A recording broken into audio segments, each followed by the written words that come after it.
7. If you remember, this is the end of the chiasm, starting in chapter 2, ending in chapter 7. The whole section is in Aramaic.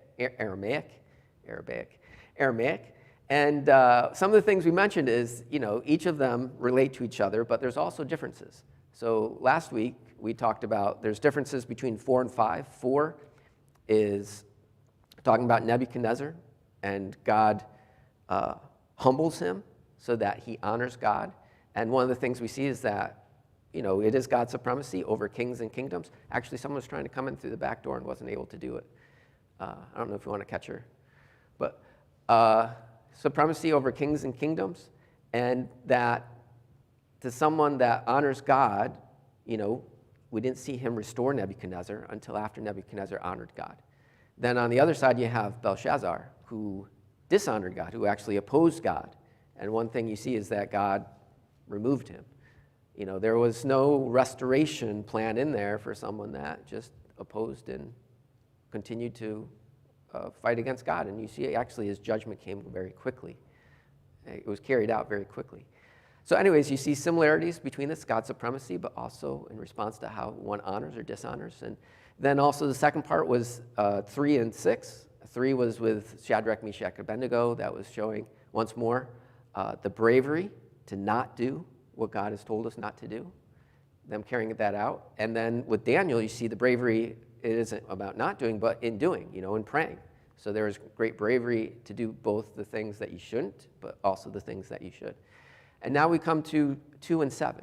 And 2 and 7, if you remember, these are, in chapter 2, there was the Nebuchadnezzar's dream about this great image, head of gold, chest of silver, and or arms of silver, and then thigh or waist area of bronze, and then you had iron and so forth.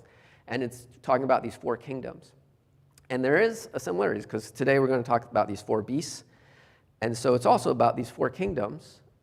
Of course, it's not just about the 4 kingdoms, because this is sort of the thing that I added there. It's the four beasts and the Ancient of Days. It's just like the dream. It was the golden, it was not the golden, but it was this image and the rock. I mean, that was an important part of the dream, not just the image, but this rock that would come and smash and then grow into a mountain.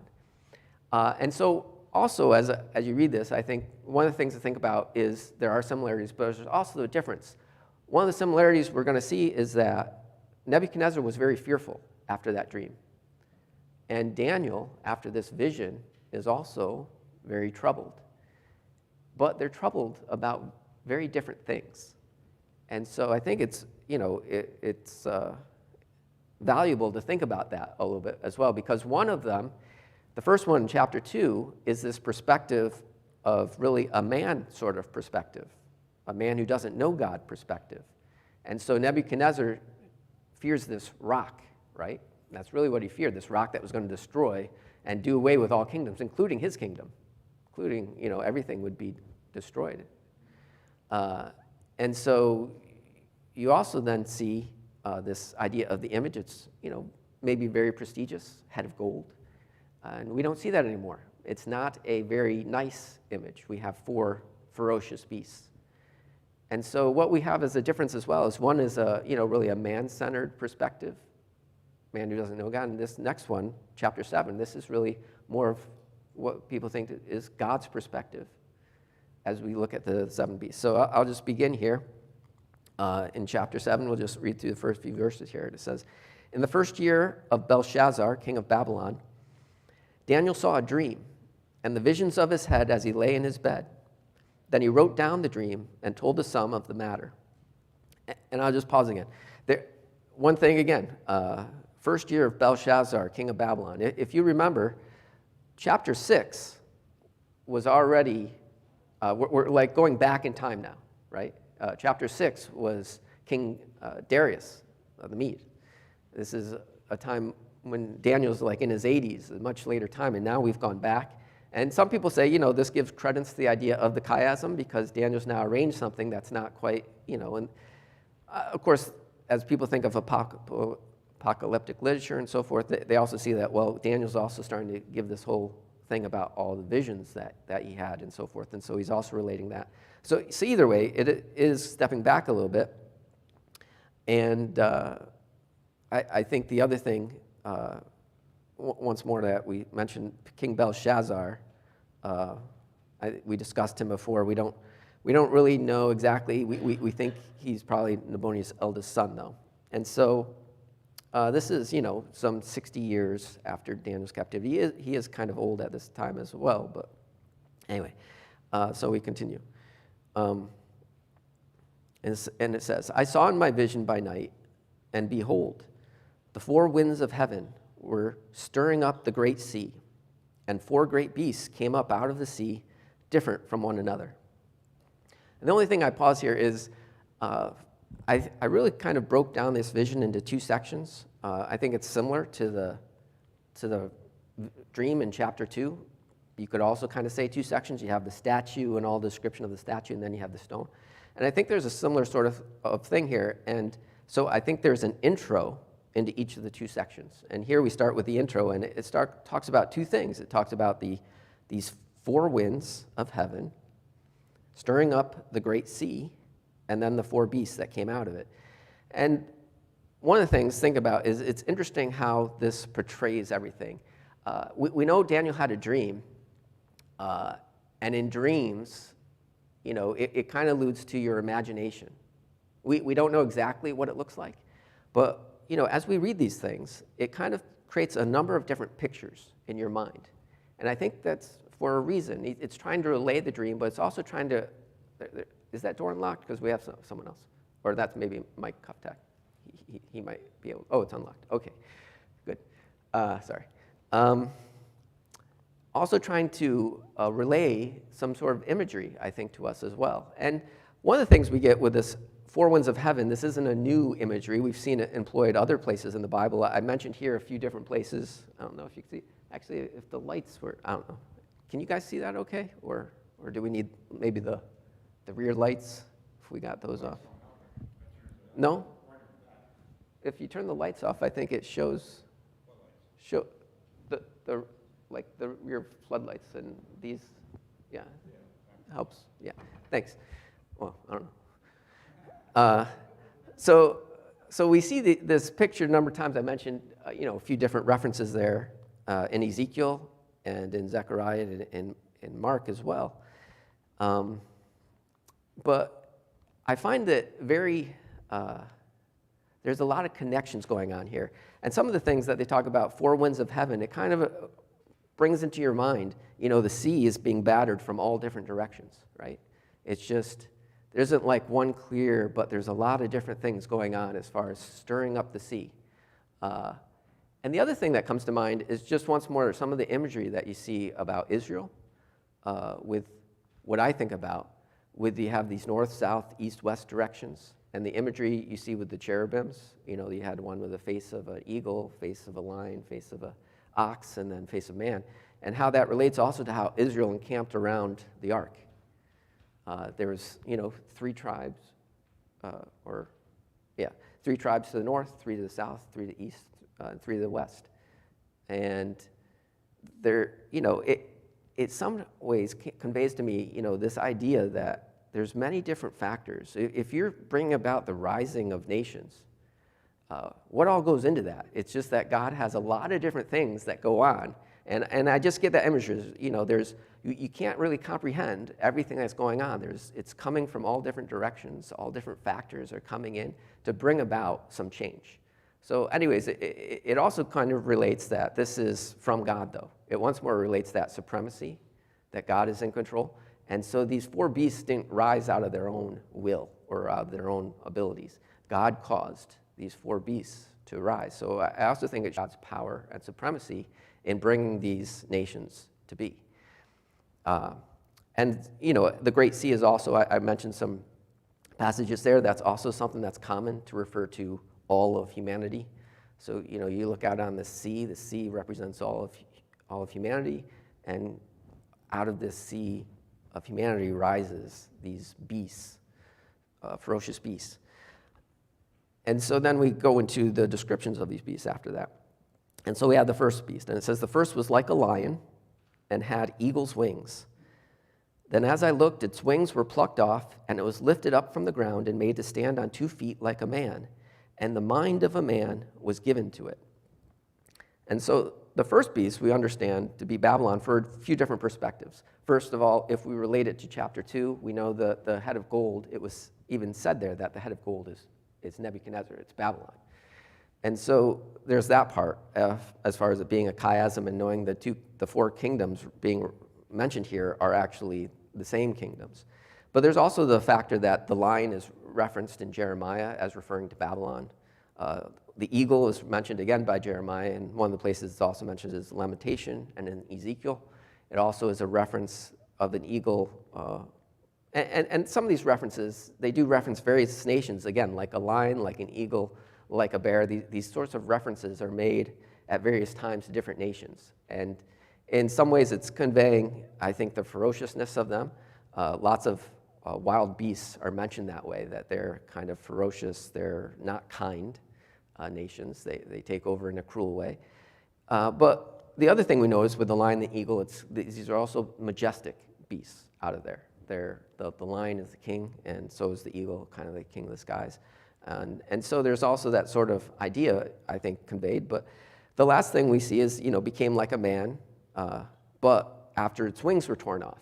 And so, again, the tearing off the wings, we kind of get the idea of the humbling that went on, that God removed things from Nebuchadnezzar, and then, made to stand on 2 feet, raised up, that God restored him, raised him back up. And so we do kind of get that imagery of Nebuchadnezzar in that brief, analogy there of like having wings torn off and then being lifted to stand like a man.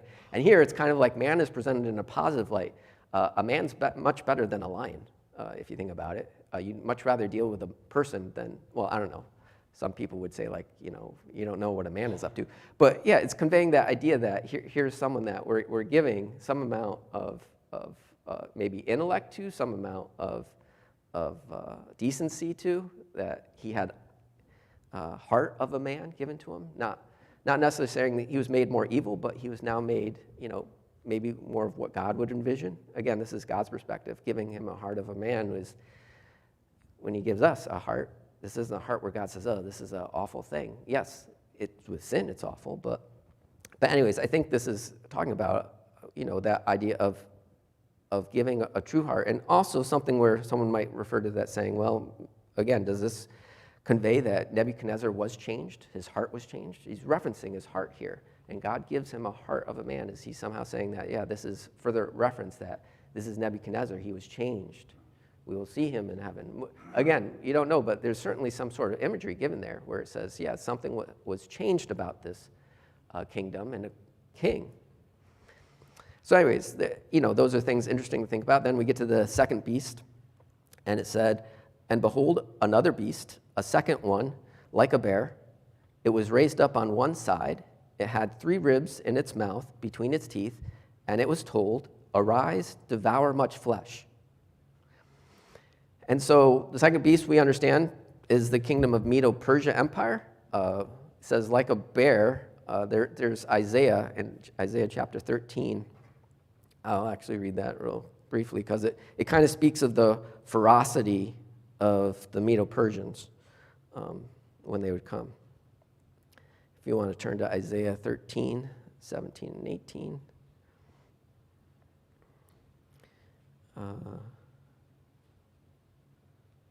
Here we go.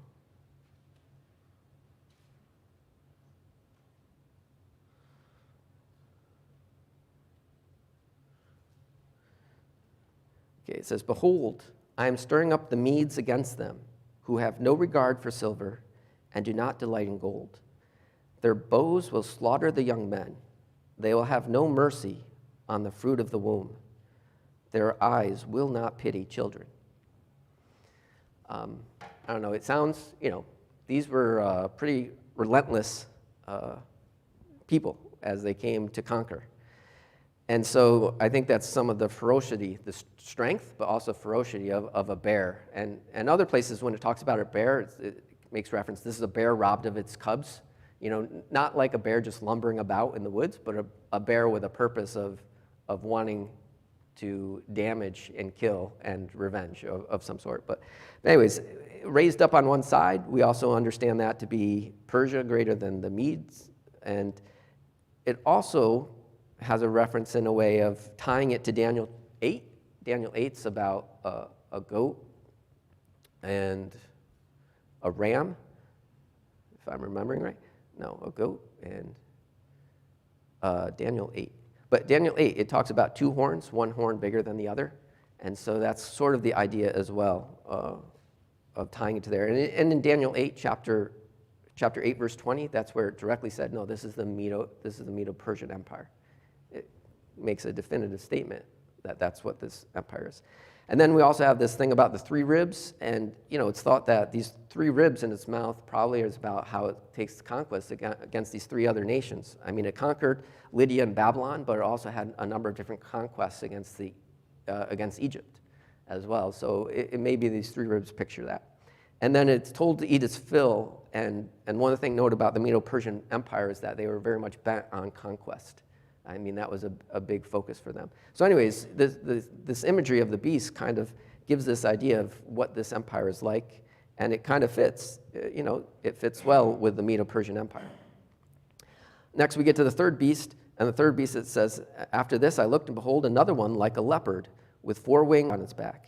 And the beast had 4 heads, and dominion was given to it. So the third one, Grecian Empire, like a leopard, saying it was fast. Something in Habakkuk, it just notes, this is what leopards are known for, their great speed. The 4 wings kind of also gives that imagery of something being exceedingly fast. It doesn't just have 2 wings, we got 4 wings on this thing. And so this is also something we understand from Alexander the Great. He conquered very quickly with much speed, and so it kind of fits. That imagery kind of fits what we understand about Alexander the Great. And then it also says it had 4 heads. And after Alexander the Great died, there was 4 different, it was kind of split up into 4 different territories or kingdoms, and each of them had, there's 4 different kings. These are I'm not going to say all their names, but these are the 4 different kings that came up after Nebuchadnezzar died. It also talks about this in Daniel 8, that there's this great horn, and that the horn, there'll be four horns that come up. And so it also gives that idea of, right, that it's not just always 4 that started out with 1, and then it broke into 4.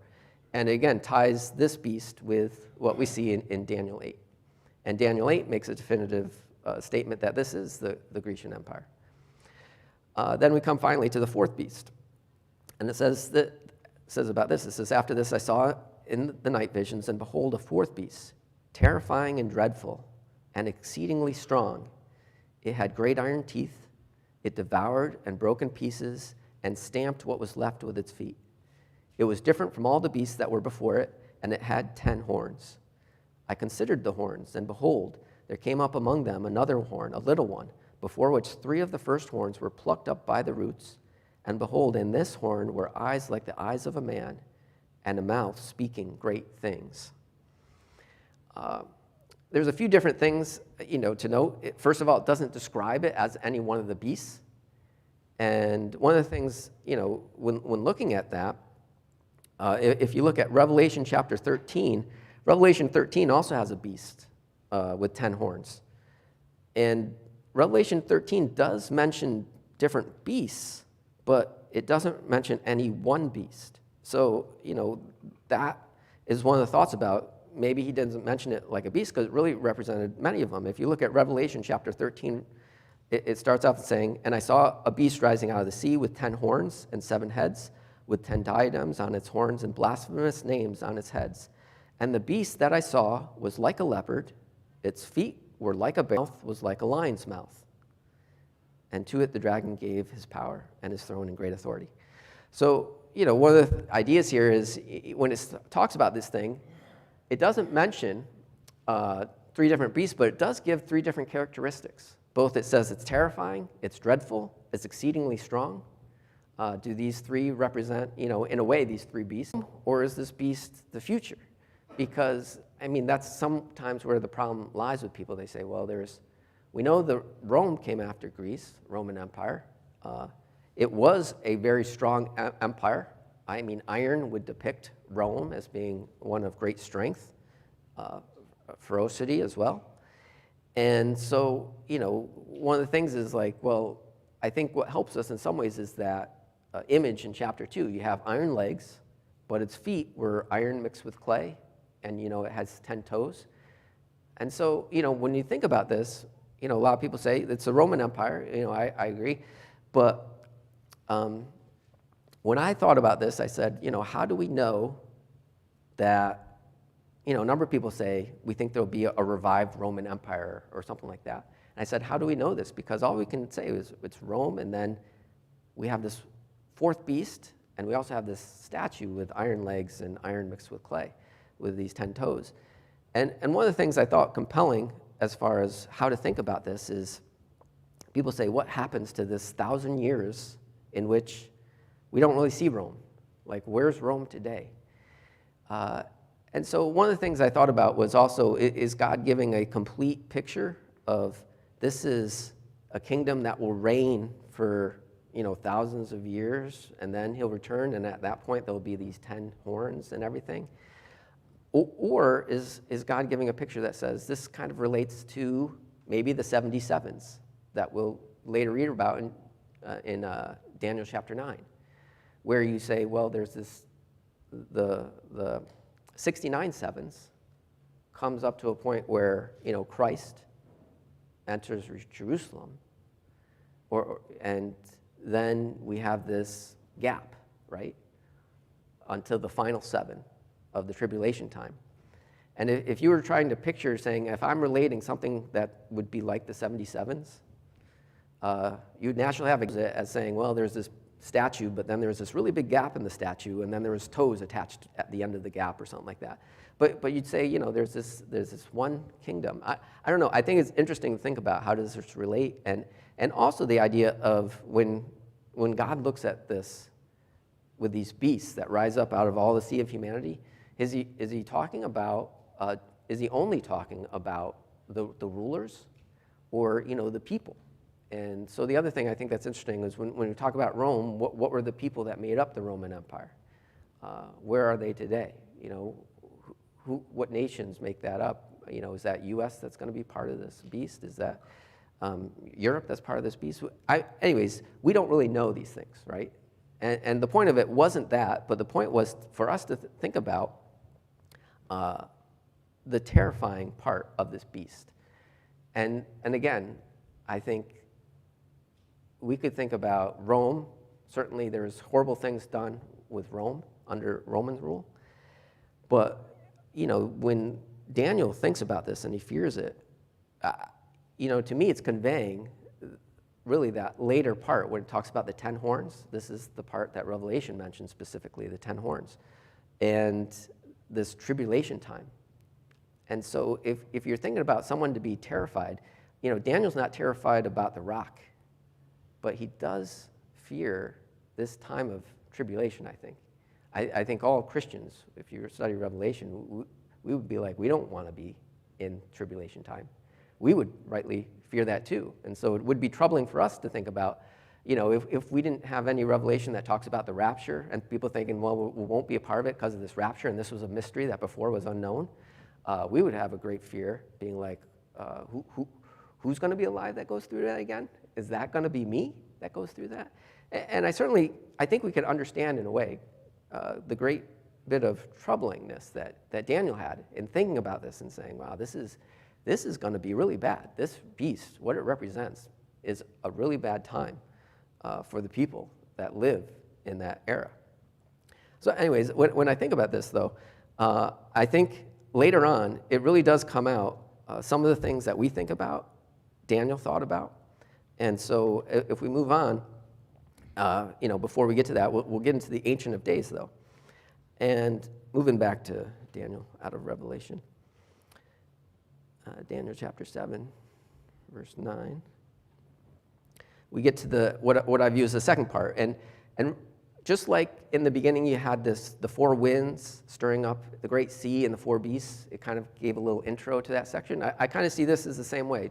Verses 9 and 10 give a little intro to this Ancient of Days so that we can understand a little bit more about the setting.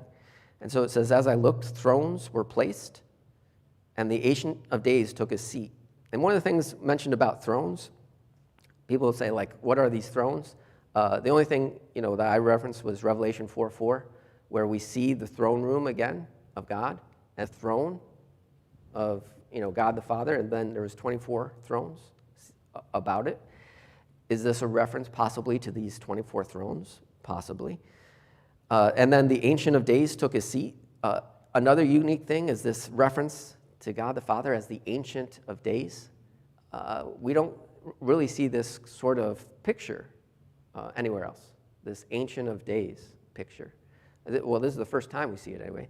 And some of the things, when you think about the Ancient of Days, and his hair of his head like pure wool, and his clothing was white as snow. Some of the things I think that evict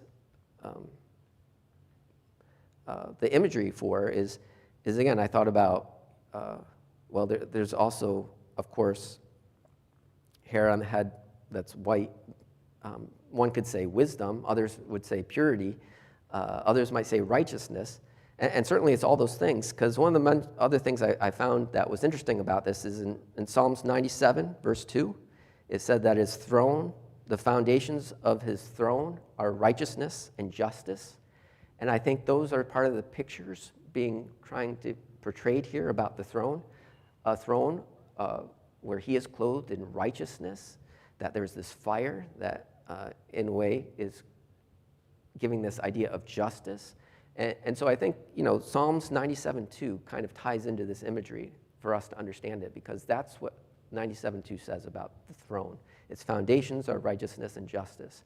And so that's sort of the imagery I think is being portrayed here regarding this throne. And the other thing I thought was, when we talk about the Ancient of Days, you also have this idea of great wisdom. This is someone that we can't even comprehend the lifespan, like someone with no beginning, someone who has so many days, someone with so much knowledge. We can't even comprehend the kind of knowledge that this Ancient of Days, that God has, that wisdom that God would portray. I think of it a little bit when I think about my cat. How does my cat look at me? I look at my cat different than my cat looks at me. Same with any of you. If you look at a pet looks at you different than you look at a pet. I mean, there's a big difference between what you perceive of the world and what the pet perceives of the world. Some can say pets are very smart, but they're no way matched for humans. And to me, it kind of evokes that same idea. It's portraying this is someone beyond comprehension as far as years, as far as knowledge, as far as wisdom. And he's the one that's taking the seat. He's the one clothed in righteousness. He's the one who is in charge of this justice. So anyways, I think a number of different things to think about. The wheels, again, isn't the first time we've heard mention of the wheels, of the wheels were burning fire. I think it's in Ezekiel where you also see these cherubims with the wheels beneath them and so forth. And so a stream of fire issued and came out from before him. 1,000 thousands served him, and 10,000 times 10,000 stood before him. The court sat in judgment, and the books were opened. And I just made a few references about the 1,000 served him and the 10,000 times 10,000. I mean, one of the things in 1 Kings 22:19, it mentions that the host of heaven is all around him on his right and on his left. But also in Revelation 5, we get to understand that, there is also mention again of the angels all around, as well as the 24 elders, and actually all peoples it mentions there are around the throne worshiping him. And then the books were open. And the books, I just have references here. We won't look at them all, but these are just references to various places where it mentions books. In Isaiah 65, God's saying, before me is written. And he talks about, this is what's written before me. An idea of there's something written down in a book that God says, here, it's written before me. It's recorded. Malachi 3:16 also makes reference to a book. And then also, obviously we remember Revelation 20, where it says the books were opened and, the great white throne judgment. So anyways, it has all these references to this throne, to this judgment, to this justice, this righteousness that just comes from God and how he has that authority then and that power. And then it gets into what's going to happen. And it says that I looked then because of the sound of the great words that the horn was speaking. And as I looked, the beast was killed, and its body destroyed, and given over to be burned with fire. As for the rest of the beasts, their dominion was taken away, but their lives were prolonged for a season and a time. I think, the main point of this is this final conflict, where it says there will be a final conflict where, just like this rock, it gives the same imagery of this rock that's going to come down and it crushes. It's the same sort of thing. And so I just mentioned this. There's an end to the time of the Gentiles. Luke 21:24 talks about the end of the time of the Gentiles. And so that's sort of the time that we're in. Israel isn't going, that's sort of an Israel perspective. Israel was, in a place where they were prominent as far as if they served God or if they were disobedient. And that was a prominent thing regarding that covenant. And then Israel went into captivity. And after that time, it began with the Babylonian Empire and so forth, this what's called kind of the time of the Gentiles. And that time is going to end. And so this is kind of speaking to that as well, that the time of the Gentiles ends. Promises that God has made to Israel will be fulfilled. And the stone that crushes will be fulfilled as well, how it will wipe away these kingdoms, as mentioned in a number of different passages. And so then lastly, we get to the everlasting kingdom. And I'll try to speed through here because my time is short. And it says, lastly, in 13 and 14, it says, I saw in the night visions, and behold, with the clouds of heaven, there came one like a son of man.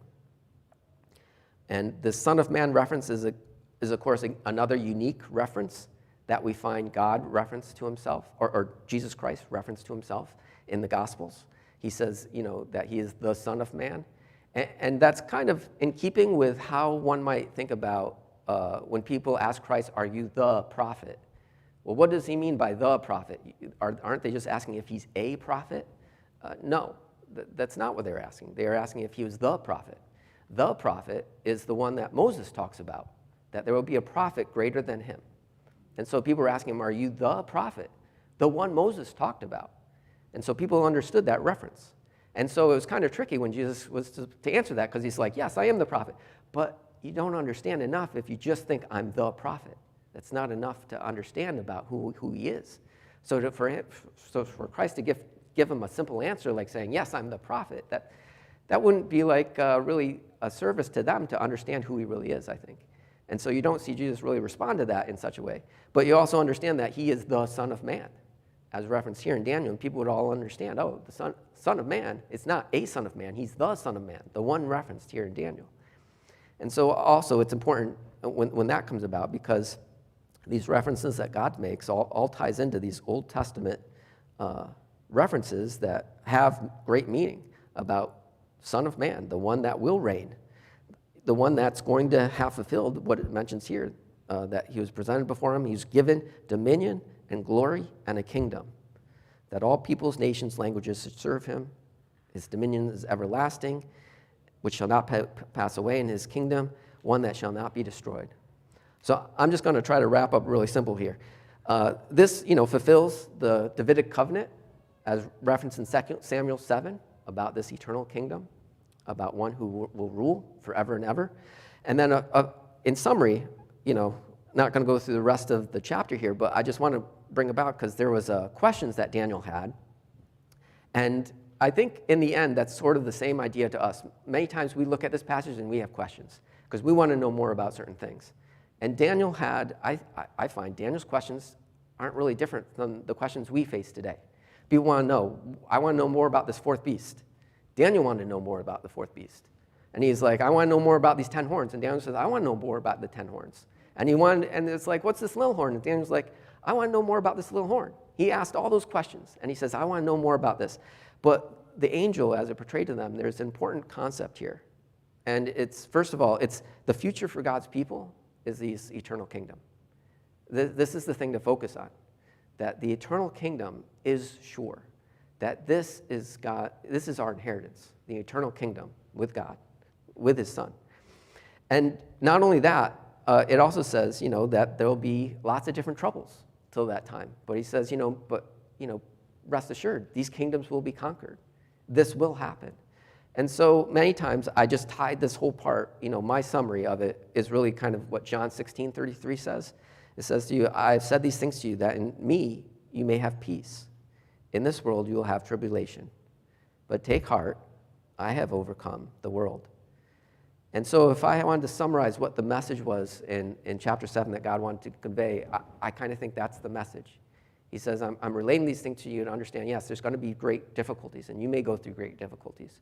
But you take heart because this is the promise, and this is what will happen, and this will be your inheritance that you can rest assured on. Anyways, I'll just close now in prayer. My time's a bit over, and so we'll end there. Dear Heavenly Father, we thank you once more for your great promise, your great assurance that you give us, that you are in control of all things. You have a plan. There is a future that is assured for us. We can have great faith and confidence in you, that you know what you're doing, that all things are working together as you have orchestrated it, as you have designed it, and that we know once more that those that rest in you, those that trust in you, those that follow after you, we will have rest. We thank you for this great promise in which you will give us this kingdom, that we may be part of it, that we have this forever inheritance with you. And we also just thank you for this Daniel and Revelation, things that remind us of this truth. And thank you for all that you have blessed us with. In Jesus'